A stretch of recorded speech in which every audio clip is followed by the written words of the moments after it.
Good morning बच्चों। आज हम फर्स्ट फ्लाइट के फर्स्ट चैप्टर की पोएम करेंगे डस्ट ऑफ स्नो। इस पोएम के पोइट का नाम रॉबर्ट फ्रॉस्ट है। रॉबर्ट फ्रॉस्ट एक बहुत ही जाने माने, बहुत ही फेमस अमेरिकन पोइट हैं। ये पोएम सिर्फ 8 लाइन की है, बहुत छोटी सी लेकिन बहुत ही सुंदर पोएम है, बहुत ही ब्यूटीफुल पोएम है। इस पोएम के द्वारा पोइट बताना चाहता है कि किस तरह से इंसानों ने अपने हिसाब से कुछ चीज़ों को अशुभ मान लिया है, कुछ को शुभ मानते हैं, और वो ये दिखाना चाहता है कि हमें अपने माइंड सेट को बदलने की ज़रूरत है। The way a crow shook down on me the dust of snow from a hemlock tree has given my heart a change of mood and saved some part of a day I have rued. Frost कहते हैं कि एक दिन जब मैं निकल रहा था, यानी रास्ते से जा रहा था, तब एक क्रो ने मेरे ऊपर डस्ट ऑफ स्नो गिरा दी। और वो क्रो हेमलॉक ट्री के ऊपर बैठा हुआ था, यानी हेमलॉक ट्री के ऊपर एक कौवा था, और जैसे ही फ्रॉस्ट वहाँ से निकले वो क्रो उड़ा या बैठा, जो भी उसने किया ये स्पष्ट नहीं है, लेकिन पॉइंट के ऊपर थोड़ी सी स्नो गिर गई। डस्ट ऑफ स्नो यानी स्नो का थोड़ा सा पार्ट पॉइंट के ऊपर गिर गया। यहाँ पर क्रो जनरली एक अशुभ बर्ड माना जाता है, और हेमलॉक ट्री जो कि एक पॉइजनस ट्री होता है, जहरीला पेड़ होता है, जो कि स्वास्थ्य के लिए अच्छा नहीं होता। ये दोनों चीज़ें नेगेटिव हैं, क्रो भी और हेमलॉक भी। तो यहाँ पर दो नेगेटिव चीज़ हो रही थी, एक तो क्रो और दूसरा हेमलॉक, और तीसरी है यहाँ स्नो यानी बर्फ। Has given my heart a change of mood. Point कहता है कि इस घटना से मेरा मूड एकदम चेंज हो गया। And saved some part of a day I have rude.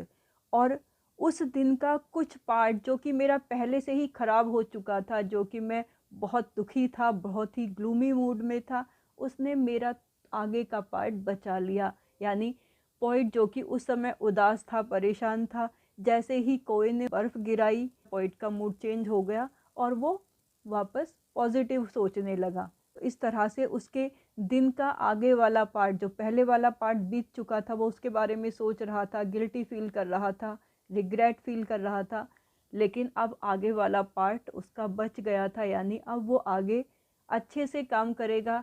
अब वो आशावादी था आगे वाले पार्ट को लेकर।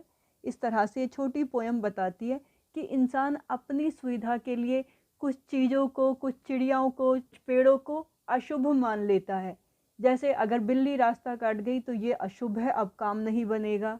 अगर हमने सुबह के टाइम कोए की आवाज़ सुन ली तो ये बहुत अशुभ हो गया। तो ये सारी चीज़ों का कोई भी साइंटिफिक बेस नहीं है। हम अपने हिसाब से चीज़ों को शुभ और अशुभ की कैटेगरी में डाल लेते हैं। अगर किसी ने छींक दिया तो काम नहीं बनेगा, और अगर नहीं छींका तो काम बन जाएगा, इसकी कोई गारंटी नहीं होती। तो ये सारी जो धारणाएं हैं, ये सारे जो अंधविश्वास हैं, ये सिर्फ हमारे माइंड की उपज है, इसका कोई भी साइंटिफिक बेस नहीं है। तो पॉइंट चाहता है कि हम लोग अपने इस छोटे से दायरे से बाहर निकलें, क्योंकि सारे जितनी भी बर्ड्स हैं, पेड़ हैं, ये सब भगवान के बनाए हुए हैं, और भगवान कोई अशुभ चीज़ कैसे बना सकता है। तो अगर कौवा सामने आ गया तो अशुभ होगा। पॉइंट इसके खिलाफ बोलता है कि मेरा तो दिन बन गया। पहले वाला दिन जब उसने कोए को नहीं देखा था, या जब तक हेमलॉक ट्री से उसके ऊपर बर्फ़ नहीं गिरा था, तब तक का उसका दिन खराब गया, लेकिन अब का दिन अच्छा हो गया, उसका मूड अच्छा हो गया। तो इस तरह से पॉइंट बताना चाहता है कि हमें अपनी ये नैरो माइंडेडनेस छोड़नी चाहिए, अपने अंधविश्वास छोड़ने चाहिए, हमें इस तरह की धारणाएं नहीं पालनी चाहिए। तो इस तरह से ये सारी बेकार की बातें होती हैं, पॉइंट कहना चाह रहा है, और हमें इनसे बाहर निकलना चाहिए। ना तो कोई बर्ड अशुभ होती है, ना कोई कलर अशुभ होता है, ना कोई पेड़ अशुभ होता है। सबकी इस पूरे यूनिवर्स में अपनी अपनी जगह होती हैं। तो पॉइंट पहले दुखी था, लेकिन जैसे ही क्रो ने उसके ऊपर बर्फ़ गिराई हेमलॉक ट्री से, उसका मूड चेंज हो गया और वो खुश हो गया। तो वो इस माइंडसेट को बदलना चाहता है कि इस तरह की किसी बर्ड को देखकर दिन खराब हो सकता है, क्योंकि उसका दिन तो अच्छा हो गया। जो आपको हर पोएम की राइमिंग स्कीम पता होनी चाहिए, और राइमिंग स्कीम होती है जो लास्ट वाला वर्ड होता है वो दूसरी लाइन के या तीसरी लाइन के किसके साथ मैच करता है। जैसे यहाँ पर क्रो स्नो के साथ राइम करता है, मी ट्री के साथ, हार्ट पार्ट, मूड ड्यूड।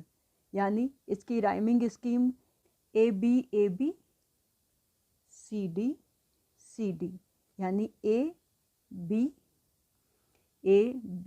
सी डी। तो राइमिंग स्कीम आपको एग्जाम में पूछी जाती है, इसकी rhyming scheme A B C D है। ओके बच्चों।